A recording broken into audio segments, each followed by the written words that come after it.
Some people call this a war. War or not, one thing is sure. A daily battle is being waged in supermarkets all over this country. A battle for the customer's dollar.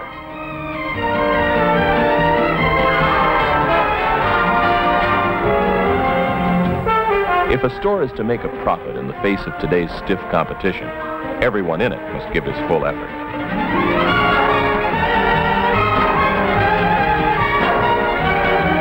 But like any battle, victory in this conflict is finally won or lost on the front line.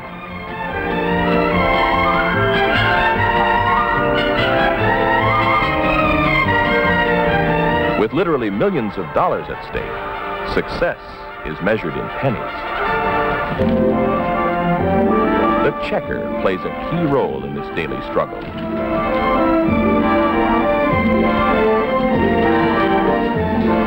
Methods of handling groceries and customers may vary from store to store, but the basic objectives are the same. Check the customer's purchases accurately, ring them up correctly, and collect the money for the store. And there's more, much more. Probably no job in a supermarket affects the store's success more than that of a checker. Her every action reflects on the store and its entire staff. She is a shopper's last, and often only, personal contact with the store. To the customer, the checker is very important. Her responsibilities are great and varied. But with all of them, one of a checker's primary obligations is to keep the traffic moving. Sometimes a checkout lane begins to resemble a crowded thoroughfare. When jam-ups form, they're hard to get rid of. And the analogy goes much deeper. The colors of traffic control, red, yellow, and green, have a real relationship to the science of good checking. Naturally, the idea is to keep things moving, to keep that green light glowing.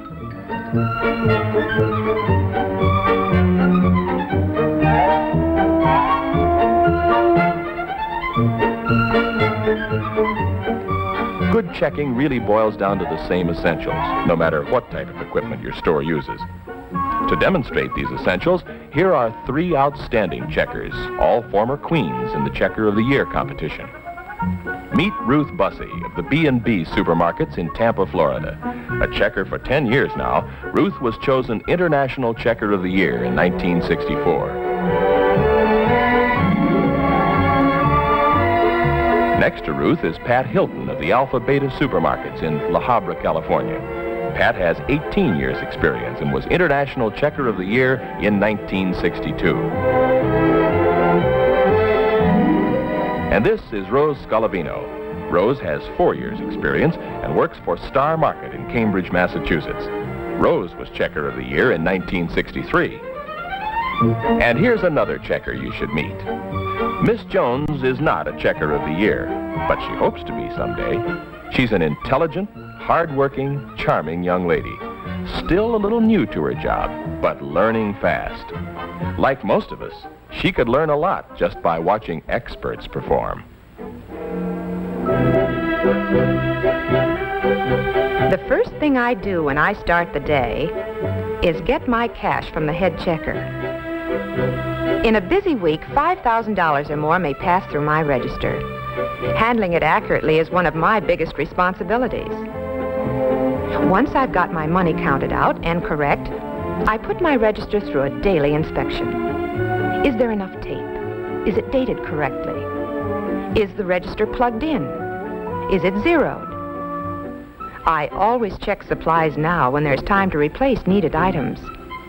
Are there enough bags to last? I don't want to run out later. I always try to remember that I'm dealing with food. That means that my stand has to be spotless. My merchandise racks must also be in good order before the day begins. The last thing I check is the most important, myself. Appearance means a lot on this job. Thorough preparation is a mark of every good checker. When the day begins, Miss Jones is ready. The idea is to keep that green light on, to keep the lane moving. But that's not as easy as it may sound. There are times when caution is necessary.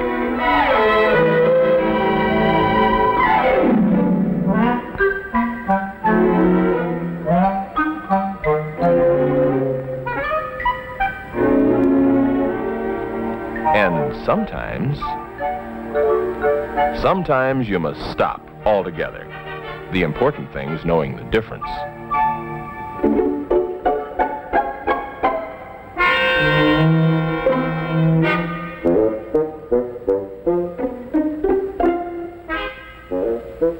But so long as you observe the basics, things will keep moving smoothly.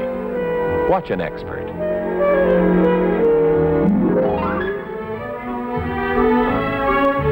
The first order of business is to greet the customer. Then comes an important moment of caution. Is the bottom of the cart empty? I always make certain there are no missed items that might get through unchecked, and ring this up as a signal to myself that I've checked the cart. And most importantly, I keep it pleasant and matter-of-fact.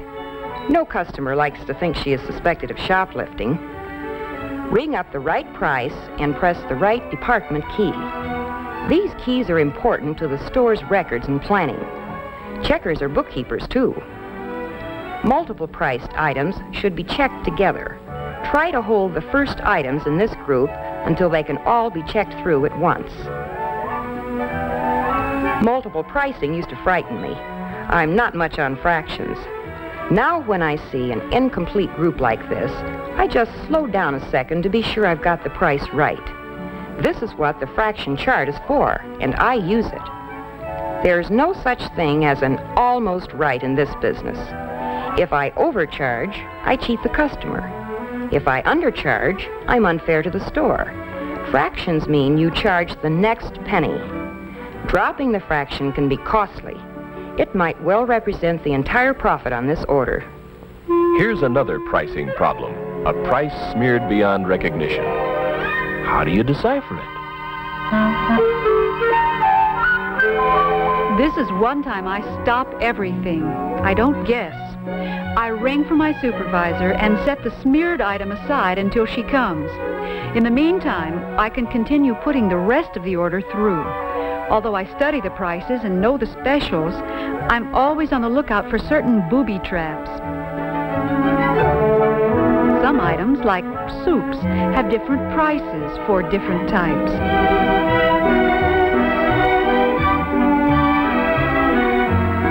Others have identical package designs, but different prices. For instance, pineapple chunks at 39 cents and crushed pineapple at 33 cents. It sometimes seems like a lot of worry about a few pennies, but think a minute. With a store's profit margin of about 1.25%, a checker error of only 30 cents means that about $25 worth of groceries must be sold before the store regains the loss. It's more than just pennies. It's a question of your store's success or failure. And once the order is checked, there are still some important jobs to be done. Handling money is one of a checker's greatest responsibilities, and sometimes one of the most difficult.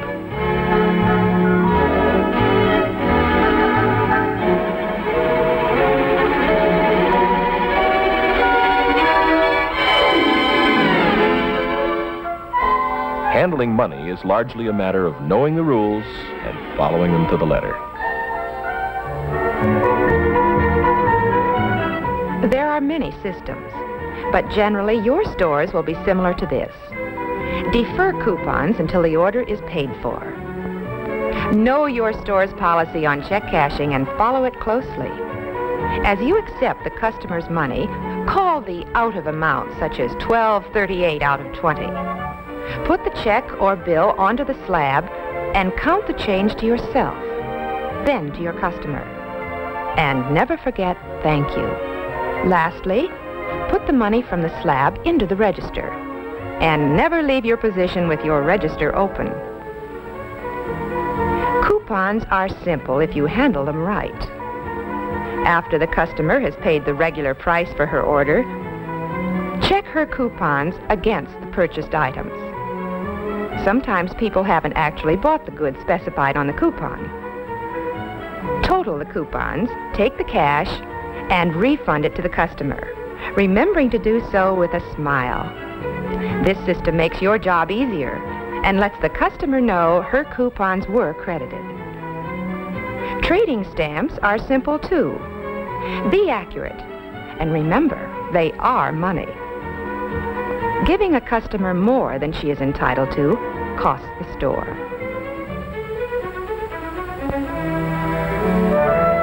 The final job of a checker is one that most checkers like least, but it's also one of the most important.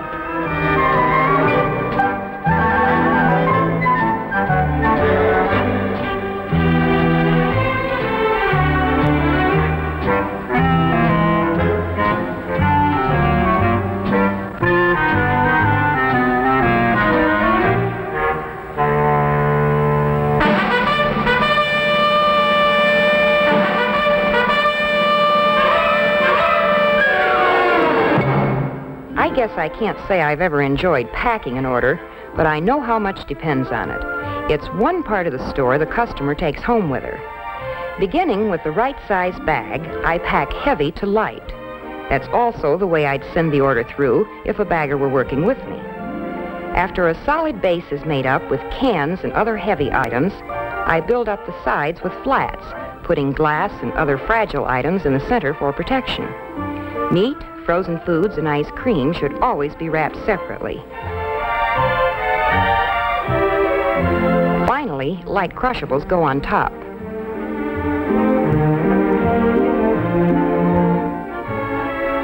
Knowing the fundamentals makes the job easier and helps you to do it better.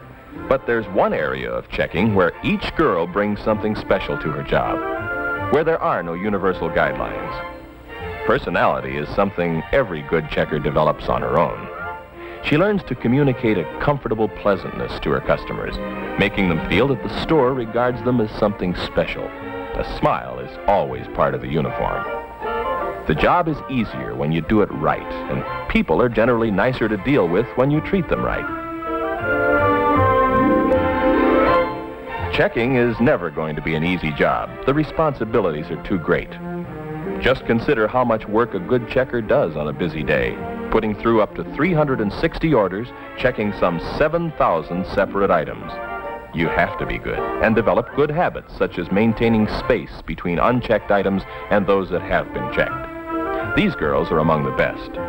It takes skill and practice to get this good, and a lot of effort. But the basics are simple.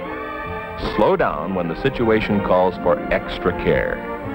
Stop completely on those few occasions that require it, and keep the flow moving the rest of the time, swiftly, accurately, and pleasantly.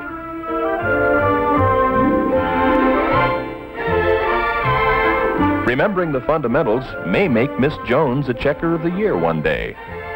It might do the same for you.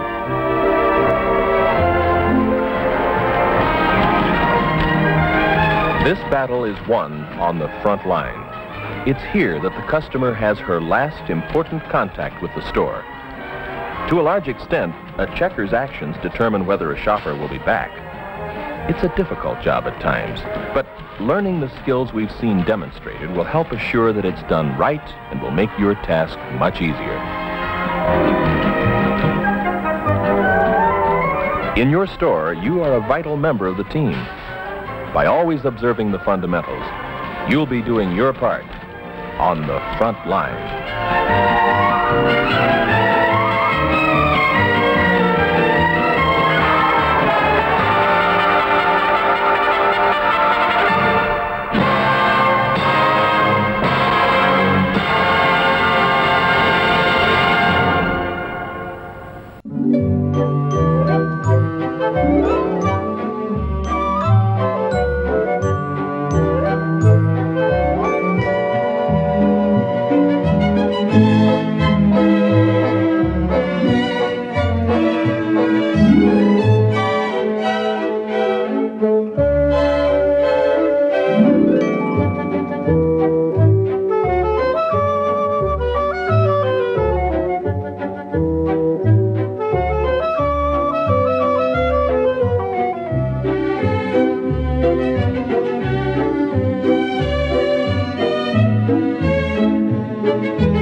supermarket, symbol of the high standard of living in this country today.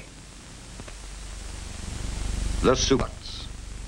These products come from farms and ranches despite distance and season.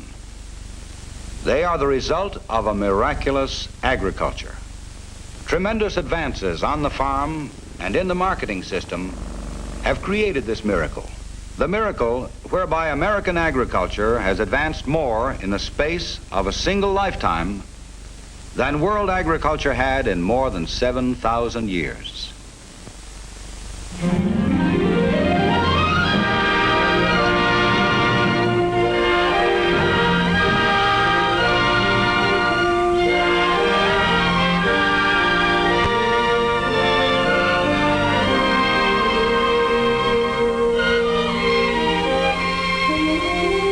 Today, agriculture is going far beyond nature to produce new miracles for an even better, more abundant life.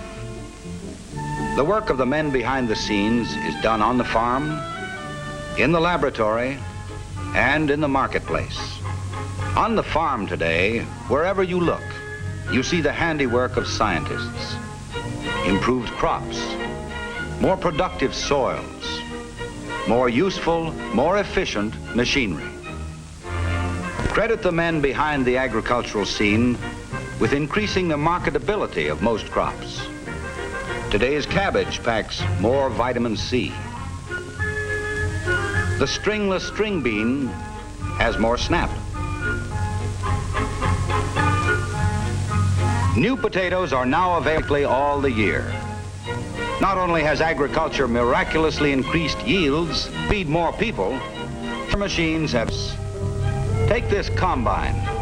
It harvests 400 an hour. Scientists working to improve plant quality through breeding have given potatoes shallow eyes, so they're easier to peel. And they have also improved storage methods. Modern communications are helping this farmer sell his lettuce. This is just one of 200 perishable products which move to market when and where needed, thanks to an intricate market information system. As for celery, production could only keep up with demand through research in soil-borne diseases, in weed control, in field trimming and field packing. Great new harvesting systems and distribution methods had to be developed to bring these crops from faraway farms fresh to our tables. And so a rolling factory gathers together the goodness of nature and does it economically. Through imagination and hard-won knowledge, through science and technology, agriculture works newer and newer miracles. Our camera is taking you behind the scenes to show you how. Throughout the marketing system, improve handling, processing, and packaging, maintaining farm fresh quality all the way to your dinner table. Here, powerful vacuum coolers and ice water preserve the quality of sweet corn. Today's parade of improved crops is sometimes taken for granted. Plant research has bred into them special qualities for fresh use, freezing, and canning. Marketing research has improved methods of handling and storing. Here is maid service. Maid service on a grand scale for America's millions of salad bowls.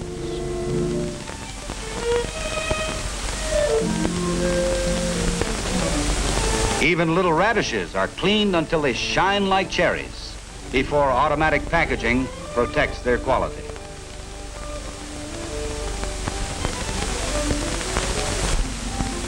Behind the miracle of our abundant meat supply are better breeds of livestock and improved feeds. Cattle and other meat animals are carefully inspected for safety and wholesomeness. Meat products are better today than they were a generation ago, and more plentiful. This feedlot uses a train to help finish cattle for high-grade meat. Meat, the most important item in the American food budget. Turkeys, which used to be a holiday feast, have been bred in smaller sizes and with more white meat to please you and your family. One of the most remarkable food miracles is the story of chicken, a triumph of research on the farm and in the marketing system. Once something special for Sunday dinner, chicken, inspected and graded, is now thrifty every day. Yes, in one generation, people of this country have doubled their consumption of poultry. Farm research has led to the control of disease, improvement of breeds, advancement of production. Marketing research has developed low-cost methods of mass distribution in processing, storing, handling, and packing. And these boxes join the never-ending parade of food. Food on the move, crisscrossing the country. The boxes are loaded on trains and trucks. These huge refrigerators on wheels bring farm products to assembly points and connect central markets with retail stores. Transportation and terminal markets are being developed to serve the growing America, to bring products from farm to city in the most economical way possible. This great city market is the result of modern marketing research.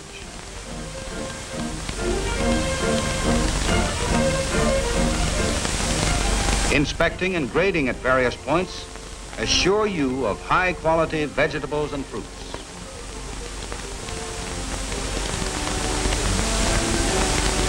Certain farm products are stored to make them available the year round, thus balancing periods of plenty and periods of scarcity. Some crops now keep from season to season. These apples, for instance. Scientists have found that polyethylene liners can best preserve their quality in storage. And so agriculture advances as research creates new industries to produce new products. Meet some of the cooks you hire when you buy convenience foods. These women are checking fresh potatoes before making them into instant mashed. The work goes on in large plants of the United States and Canada, where millions of bushels are processed. This new use gives the potato farmer greater stability for his crop. After being cooked, potatoes are dried and rolled into tissue-thin, dehydrated sheets. These are broken into flakes or granules of standard quality, texture, color, and taste. Packaged instant potatoes give the housewife a new convenience. This shelf item will save her 23 minutes of cooking time. Research with consumers helped put the new product on the market.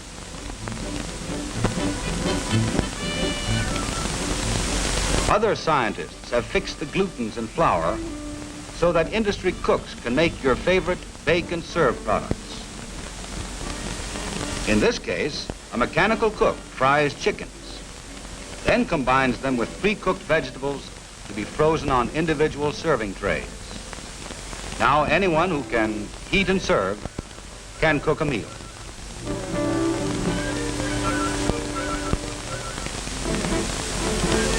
When scientists stabilized shortening, ready-mix bread, cake, and rolls became a reality.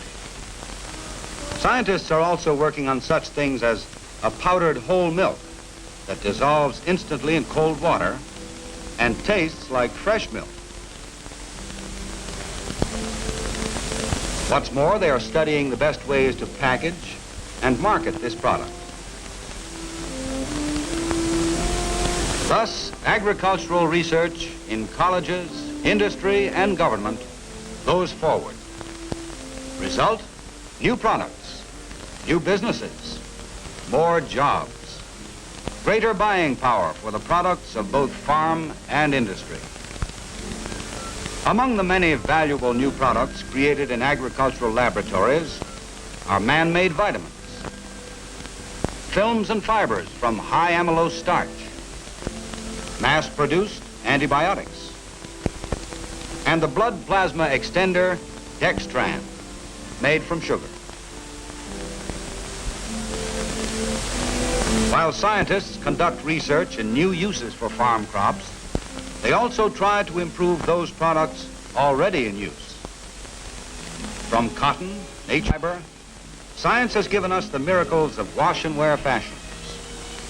Cotton fabrics with permanent pleats and clothes that resist wrinkles.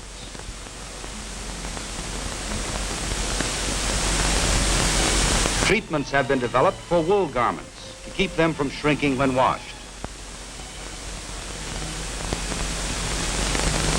And tanning agents, now made from a new kind of starch, produce leathers that are soft and luxurious. Each advance in agricultural knowledge helps everyone, whether you farm or not.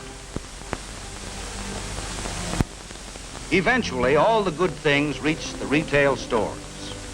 Yes, the corner grocery has really grown up. Shoppers enter the supermarket on one side, while on the other, a steady stream of products is delivered on a tight schedule. It is here that the miracles of research and services are tied together for the consumer. Every day, from American farms and ranches, from distant parts of the world, from packing sheds and processing plants across the nation, comes the great variety of foods Americans demand. The supermarket, created by research and industry, is the showplace of today's agriculture. Help yourself to a miracle. Yes, here is where the shopper benefits from the work of the scientist and the farmer, the processor and the marketer. Now, in one shopping trip, the average family can buy a full week's supply of groceries, much of it with built-in maid service. And getting the food to the customers requires many more workers than are needed to grow the food. This has been made possible by the fact that each American farm worker feeds more people than any other farmer on earth. History teaches that a nation grows according to its agriculture, the very basis of life. And most of our children are stronger and grow up to live longer. Eating more nutritious food and drinking more milk in school helps safeguard their health. For it is only with today's food that tomorrow's citizens can grow healthy. And so Americans of all ages, in cities, suburbs, and rural areas, will remain the best fed, best clothed, best housed people in the world, thanks to more and more miracles from agriculture.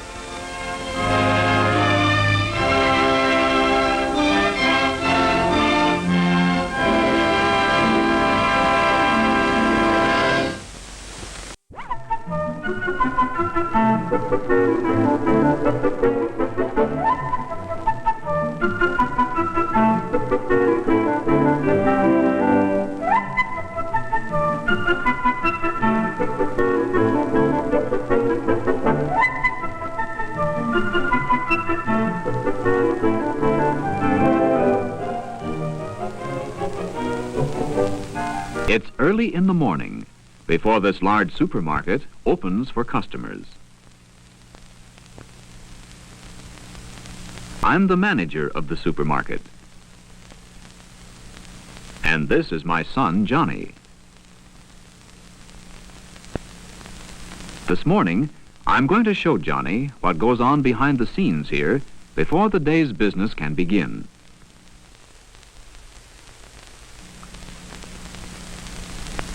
A supermarket is like many little markets or departments, all brought together into one big building. Each department sells a different kind of food.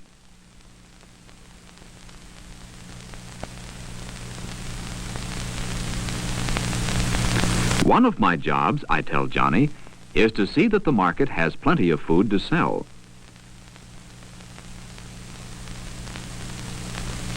I must also see that all the people who work in the market know what to do, and that they do their jobs well.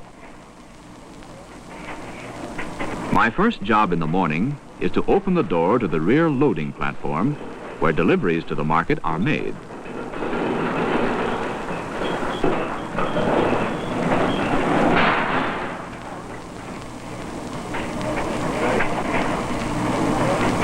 Watch this truck backing in, Johnny. It's bringing some of the food the market will sell.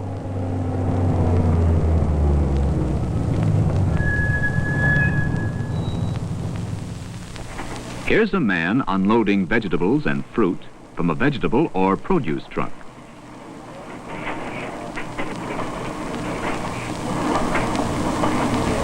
The vegetables and fruit are taken to a storage room in the back of the market. Here they are cleaned.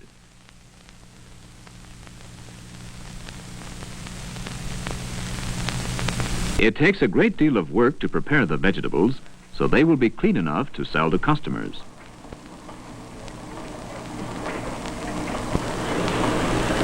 From the inside of this truck, a roller track carries cartons of canned and paper goods into the market.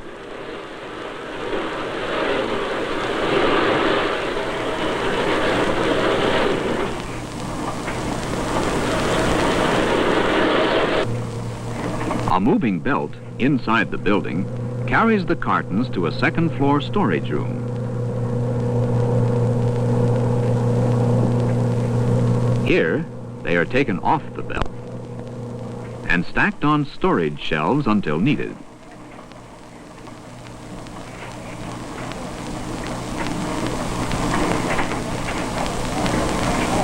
Johnny watches boxes of frozen food being unloaded from a refrigerated truck. One of my helpers explains that a refrigerated truck is like a large icebox on wheels.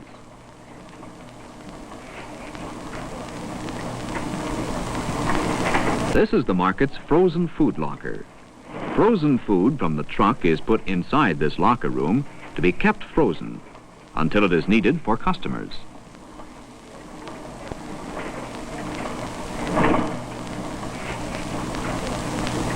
This truck is refrigerated too. In it, big pieces of meat are brought to the market. The meat is hung on hooks from an overhead slide, so it can be easily moved.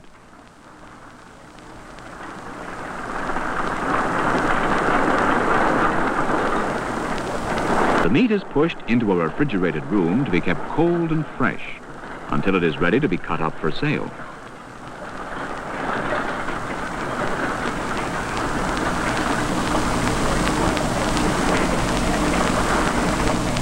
Mr. Dale, my meat department manager, shows us the meat he is going to cut today.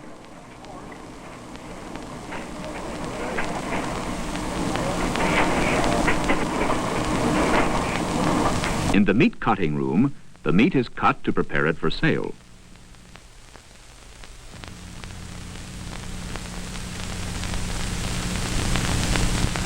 This meat has been ground into hamburger. The cut and ground meat travels on rollers to the packaging and weighing room.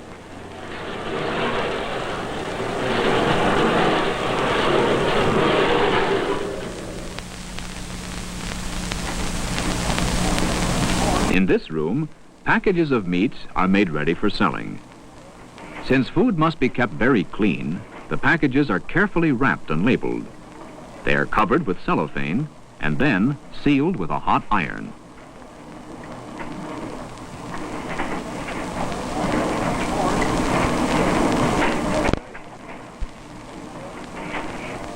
Each package is weighed, and the weight and price are marked on the label.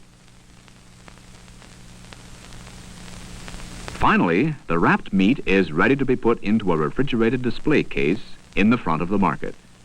From it, customers may choose what they want. This case keeps the meat cold and fresh until it is ready to be taken home. The vegetables are taken from their storage room as they are needed and attractively arranged in the display cases in front of the market. Many different kinds of vegetables, and fruit too, are displayed.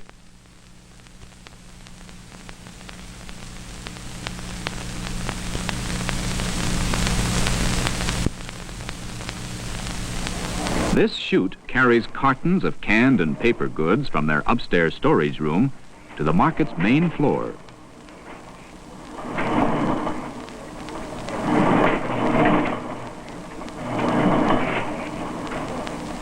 Cans of food are put on the shelves. The price is stamped on each can, so the customers and the cashiers at the checkout stands will know how much each costs.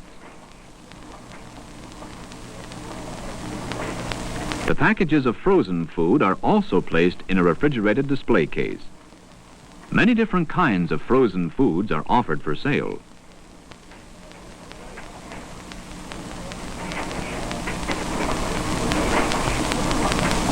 Meanwhile, I check on some signs needed for tomorrow's sale. I tell my sign maker what the sale price will be. The signs will be used in the windows of the market.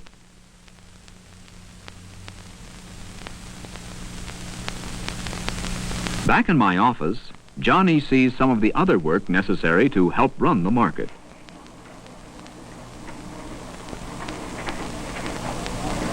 This is my secretary. She's working on the sales record of yesterday's business. I must know how much food was sold the day before, so I can order more if it is needed.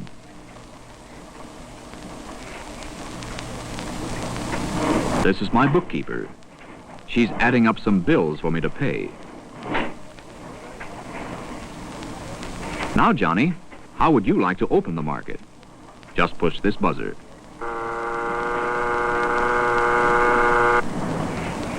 The doors are open. Here come the customers.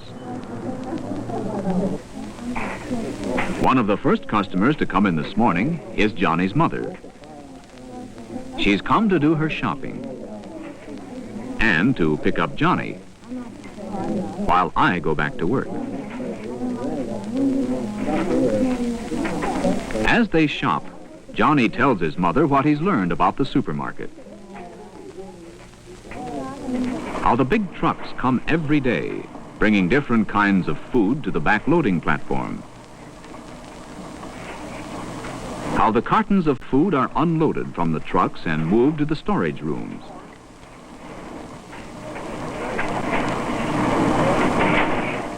How the vegetables are cleaned.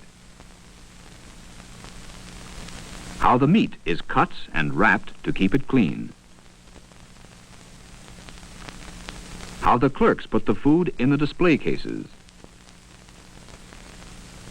and arrange it on the shelves. What the office workers do. And some of the things I must do before the customers arrive. Johnny and his mother have completed and paid for their shopping. Today, Johnny's learned that a great many things go on behind the scenes of a supermarket.